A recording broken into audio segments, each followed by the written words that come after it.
Hello दोस्तों, आप सभी का हमारे यूट्यूब चैनल डीके पाठशाला में स्वागत है। दोस्तों, जैसा कि आपने थंबनेल देख लिया होगा, आज की इस वीडियो में हम बात करने वाले हैं जो आपका ARO का एग्ज़ाम होने वाला है 2023 वाला, कि उस एग्ज़ाम की तैयारी हमको किस तरह से करनी चाहिए। और दोस्तों, ये वीडियो उन बच्चों के लिए बहुत ज़्यादा खास है जो अब अभी तक अपनी तैयारी जिन्होंने स्टार्ट नहीं की है या जिन्होंने अभी हाल फिलहाल में तैयारी करना स्टार्ट किया है। तो एक बार इस वीडियो को जरूर देखें, क्योंकि दोस्तों देखिए, मैं आपको कल ही बता चुका हूँ, कल जो हमारे साथ स्टूडेंट ग्रुप में जुड़े हुए हैं उनको मैंने कल सुबह ही सूचना दे दी थी कि जो आपका आरओ का प्री एग्जाम है वो आपका नवंबर में ना होकर के आपका दिसंबर में होगा। और जो उसका एग्जाम होगा वो दोस्तों होगा आपका 15 दिसंबर को, क्योंकि आयोग ने इसकी डेट में आपका बदलाव किया है। यानी 15 दिसंबर को इसका प्री एग्जाम होने जा रहा है आरओ का। और साथ में अगर हम बात करें मेंस एग्जाम की, तो दोस्तों जो इसका मेंस होगा वो मांग चलिए लगभग आपको 90-100 दिन के आसपास का समय आपको मिलेगा प्री एग्जाम के बाद। यानी 3-3.5 महीने के आसपास जो समय है वो आपको मिलेगा मेंस एग्जाम के लिए।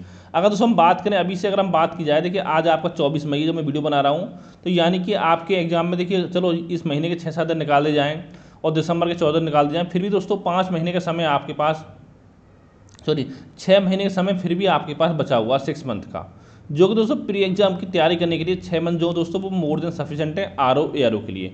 अगर दोस्तों इतना जान लो, अगर आप मान लो 6 महीने में तैयारी नहीं कर पाओगे आरओ की प्री की, तो यकीन मानो वो 6 महीने का फिर आप 6 साल में भी तैयारी नहीं कर पाओगे। ठीक है। और बात करें मेंस की, 90-100 दिन मिलेगा, यानी कह सकते हो अभी आपके पास लगभग मेंस की बात की जाए तो लगभग 9-10 महीने का समय जो वो आपके पास बचा हुआ है। यानी इतना समय आपके पास पर्याप्त है कि अगर आप जीरो लेवल से भी तैयारी करना स्टार्ट करते हो तब भी दोस्तों आपके एग्जाम तक जो आपकी तैयारी है वो आपकी पूरी हो सकती है। तो दोस्तों इस वीडियो में मैं बताऊंगा आपको किस तरह से आपको तैयारी करनी है। पहले देखिए दोस्तों, मैं बताना चाहता हूँ, देखिए अगर आपको आरओ और परीक्षा के लिए पूरा कंप्लीट स्टडी मटेरियल चाहिए, प्री का मेंस का, चाहे जीएस हो, हिंदी हो, करंट अफेयर हो, आपका एस्से राइटिंग हो, पत्र लिखना वगैरह, जो सब अगर पूरा कंप्लीट स्टडी मटेरियल आपको चाहिए, तो दोस्तों ये मेरा व्हाट्सअप नंबर है 7042654209। इस नंबर पर जो व्हाट्सएप पर आप मैसेज कर सकते हो, जो हमारे नोट्स से संबंधित सारी जानकारी आपको प्रोवाइड करा दी जाएगी। अब दोस्तों हम बात करते हैं, देखिए अगर आपको खुद से तैयारी करने कैसे आपको करनी चाहिए तैयारी। सबसे देखिए दोस्तों, सबसे पहला जो स्टेप आपका होना चाहिए, मैं बार बार आपको बताता आया हूँ, वो दोस्तों स्टेप आपका फर्स्ट स्टेप वो ये है कि आपको देखिए जो भी आपके ARO के पेपर हुए 2013 से लेकर अभी तक के, ARO के 2013 से लेकर के, जिसमें अगर हम इसको जो पेपर हुआ था 11 फरवरी, इसको भी अगर हम शामिल कर दें प्री वाला, चाहे आपका प्री का हो, मेंस का हो, और साथ में जो आपका यूपी पीसीएस एग्जाम कराता है आपका प्री वाला, जो कि आपका 2019 से लेकर 23 तक, यानी पिछले 5 सालों के, ये दोस्तों सारे पेपर आपको सॉल्व करने हैं, आरओ वाले भी और साथ में आपका यूपी पीसीएस वाले भी। अब दोस्तों क्या करना है, पेपर सॉल्व करने के बाद आपको यहाँ पर आपको एक कॉपी पेन लेके बैठना है, साथ में आपको जो टॉपिक से क्वेश्चन पूछेंगे वो आपको नोट करने हैं। जैसे मान लो आपसे पूछा गया है इसमें, यानी कोई क्वेश्चन आपका आया है भारत के प्रमुख वायसराय संबंधित, ठीक है, तो दोस्तों यहाँ पर कॉपी पेन लेकर आपको नोट करना है कि भारत के प्रमुख वायसराय। इस तरह से सारे सब्जेक्ट के आपको जो क्वेश्चन है वो आपको नोट करने हैं कि कौन कौन से टॉपिक से क्वेश्चन आपको पूछे गए हैं। अब दोस्तों जब आप पूरा टॉपिक नोट कर लोगे उसके बाद आपको क्या करना है, जैसे मान लो आपने सारे टॉपिक नोट कर लिए, आरओ के भी और साथ में पीसीएस के भी।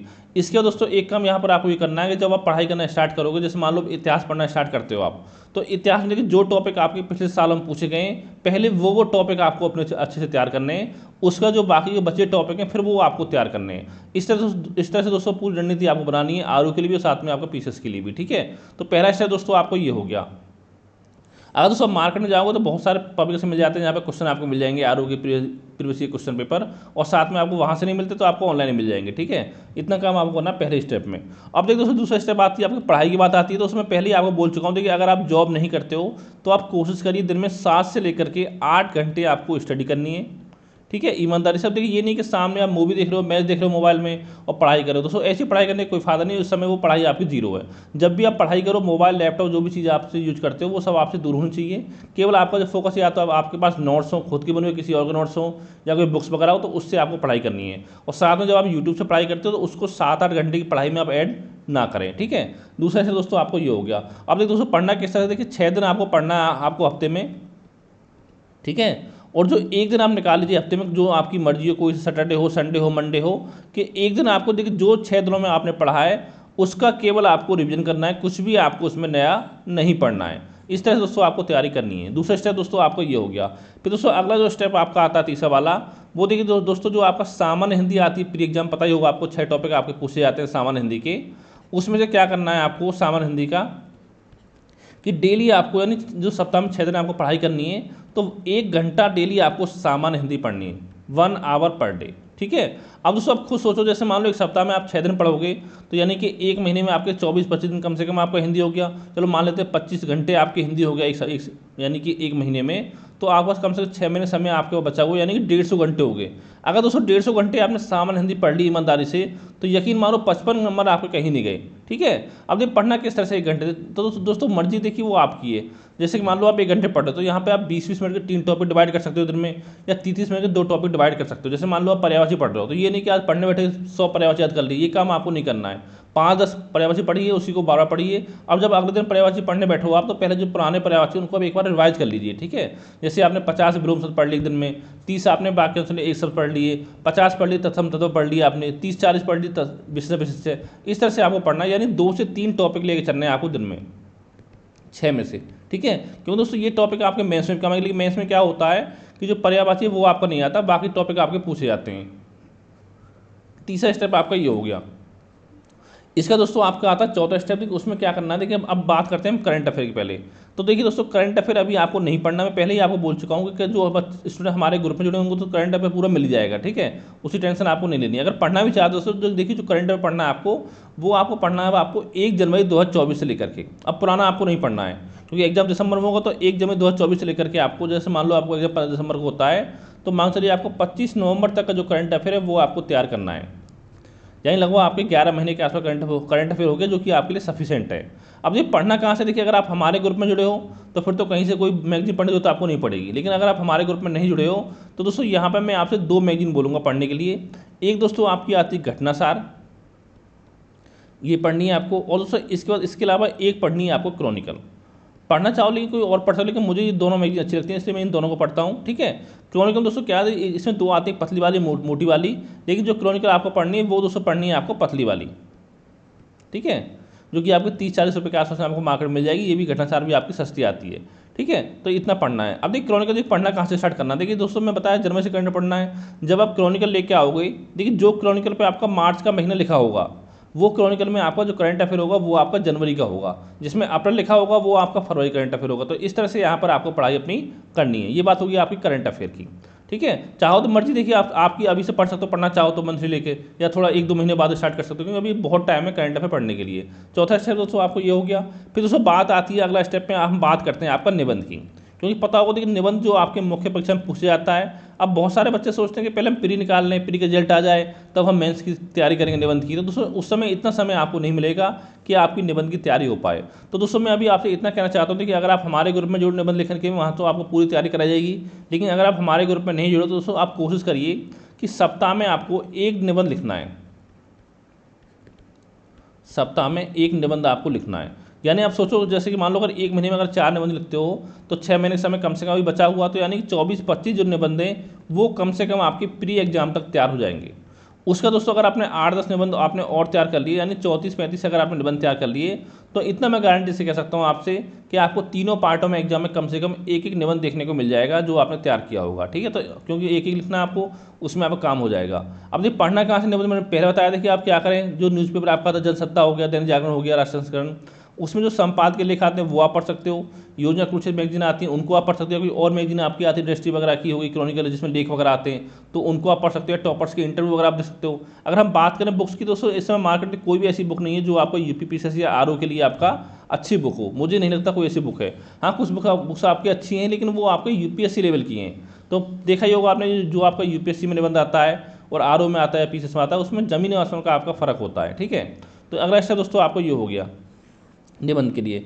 इसके दोस्तों मैं ये कहना चाहूँगा, जैसे आप दिन में 7-8 घंटे पढ़ाई करते हो, तो दोस्तों आप कोशिश करिए कम से कम 2 जो बड़ी सब्जेक्ट हैं वो आप साथ लेके चलें। ठीक है, लेकिन अगर मुझसे बोलोगे, अगर आप तैयारी करना स्टार्ट कर रहे हो, तो दोस्तों मैं आपसे बोलूँगा कि आप क्या करना है कि आपको एक तो पढ़िए आप इतिहास, ठीक है, और साथ में एक पढ़िए आप भूगोल। ये 2 सब्जेक्ट आप लेके चलिए साथ में। जैसे आप इतिहास पढ़ो, तो यहाँ पर सबसे पहले आप स्टार्ट करिए आधुनिक इतिहास से। जैसे मान लो दिन में पढ़ते हो आप 8 घंटे, ठीक है, तो 1 घंटा बता सामान्य हिंदी पढ़ना है आपको। चलो 1 घंटा कोई और सब्जेक्ट पढ़ लो, 2 घंटे हो गए। जैसे मान लो आपको टोटल मिला करके इन दोनों सब्जेक्ट को अगर आपको 5 घंटा पढ़ना दिन में, 5 आवर, तो किस तरह से पढ़ना, देखिए पहले पढ़िए आप आधुनिक इतिहास, यानी कोशिश करिए आप दिन में 1.5 घंटा पढ़ लिए आधुनिक इतिहास। ठीक है, फिर भूगोल की बात करें दोस्तों, यहाँ पर आपका इंडियन ज्योग्राफी आती है, वर्ल्ड ज्योग्राफी आती है। तो यहाँ पर 1.5 घंटा आप इंडियन ज्योग्राफी और 1.5 घंटा आपका वर्ल्ड ज्योग्राफी हो गया। ठीक है, तो कितना हो गया 4.5 घंटे, और बचा आधा घंटा, उसमें क्या कर सकते हो, उसमें जो आपने पढ़ा है उसके आप MCQ सॉल्व कर सकते हो। ठीक है, इतना काम आपका हो गया। इसके बाद दोस्तों आपका अगला जो स्टेप आपका आता है 7वां, देखिए जो आपके घटना चक्र आते हैं पूर्वावलोकन, वो आपका पढ़ना बहुत जरूरी है। बहुत सारे बच्चे क्या करते हैं, इनको छोड़ देते हैं। लेकिन दोस्तों मैं ऐसा क्यों बोल रहा हूँ, जैसे मान लो जो भी आप टॉपिक, जैसे मान लो आपने पढ़ा सिंधु घाटी की सभ्यता टॉपिक पढ़ा आपने, ठीक है, तो उसमें क्या करना है, पहले उसकी थ्योरी पढ़नी है आपको, और फिर जो घटना चक्र पूर्वावलोकन में जो उसके क्वेश्चन दे रखे हैं उस टॉपिक से संबंधित, वो सारे क्वेश्चन आपको सॉल्व करने हैं। ये प्रोसेस दोस्तों आपको सारे सब्जेक्ट में अपनाना है। अब देखिए इससे फायदा क्या होगा दोस्तों, जैसे मान लो आपके सारे सब्जेक्ट की घटना चक्र मिला करके अगर 20 क्वेश्चन भी अगर आपके रिपीट होते हैं, तो वो क्वेश्चन आपके गलत नहीं होने चाहिए एग्जाम में। अगर मान लो 20 में से अगर आपके 10 क्वेश्चन गलत हो रहे हैं, तो समझ लो आपका प्री फिर क्वालिफाई आपका नहीं हो पाएगा, क्योंकि जो और स्टूडेंट तैयारी कर रहे हैं, पढ़ने वाले स्टूडेंट हैं, वो आपसे आगे निकल जाएंगे। यानी जो क्वेश्चन आपका रिपीट हो रहा है वो क्वेश्चन आपका गलत एग्जाम में नहीं होना चाहिए। ठीक है, 7वां दोस्तों स्टेप आपका ये हो गया। और दोस्तों इसके बाद हम देखिए बात करें, क्या हम बताई दिया 7-8 घंटे आपको पढ़ाई करना है, और सप्ताह में 1 दिन करना है आपको जो आपने पढ़ा रिवीजन। इस तरह से दोस्तों अगर आप 6 महीने प्रोसेस फॉलो करोगे तो आराम से आपकी अच्छे से तैयारी हो जाएगी। अब देखिए दोस्तों अब आपकी बात आती है जो आपकी हिंदी मेंस में आती है, उसके लिए क्या करें। जैसे पता होगा जी मेंस में पेपर आपको होता है, देखिए उसमें एक तो आपका गद्यांश आता है, उस पर क्वेश्चन आते हैं। एक दोस्तों आपका पत्र का सारणी रूप आपको लिखने के लिए आता है, जो बहुत ही आसान है, उसमें कुछ नहीं आपको नहीं करना है, जो पत्र दे रखा होता है उसी का आपको सारणी टेबल रूप में आपको लिखना होता है। और एक आपका आता है पत्र लेखन। 3 टॉपिक आपके ये हो गए। इसके अलावा दोस्तों एक टॉपिक यहाँ पर आपका आता है मुहावरे एवं लोकोक्तियाँ आता है, एक आपका आता है प्रशासन शब्दावली, प्रशासन शब्दावली, ठीक है, और एक दोस्तों यहाँ पर आपका आता है कंप्यूटर। अब देखिए दोस्तों अगर आप लोग चाहते हो तो ये 3 टॉपिक जो इनकी चाहो तो आप प्री के बाद भी तैयारी कर सकते हो, क्योंकि देखिए अगर हम बात करें सारणी रूप, इसमें ज़्यादा समय आपको नहीं लगेगा। अगर आप मान लो 5-6 पत्र का आपको सारणी रूप लिख लोगे तो आपकी प्रैक्टिस अच्छे से हो जाएगी। ठीक है, बात आई गद्यांश की और पत्र लेखन की, तो इसलिए क्या करना दोस्तों, अगर मान लो दिन में अगर आप 2 घंटे भी निकालोगे प्री के बाद, तब भी इनकी तैयारी आपकी आराम से 1 से 2 महीने में आपकी तैयारी हो जाएगी। ठीक है, और बात दोस्तों मेन आती है इनकी, क्यों दोस्तों ये 3 टॉपिक आपके ऐसे हैं कि ये आपके ऐसे टॉपिक नहीं कि आप आज पढ़ना स्टार्ट किया आज पूरा कंप्लीट कर दो। जैसे दोस्तों आप क्या कर सकते हो, जैसे मान लो किसी दिन आपका पढ़ने का मन नहीं कर रहा है, तो उस दिन आप मुहावरे पढ़ लो आधा घंटा। ठीक है, अगर आप आधा यानी 30 मिनट मुहावरे अगर आप पढ़ोगे तो कम से कम 40-50 मुहावरे वो आपके तैयार हो जाएंगे।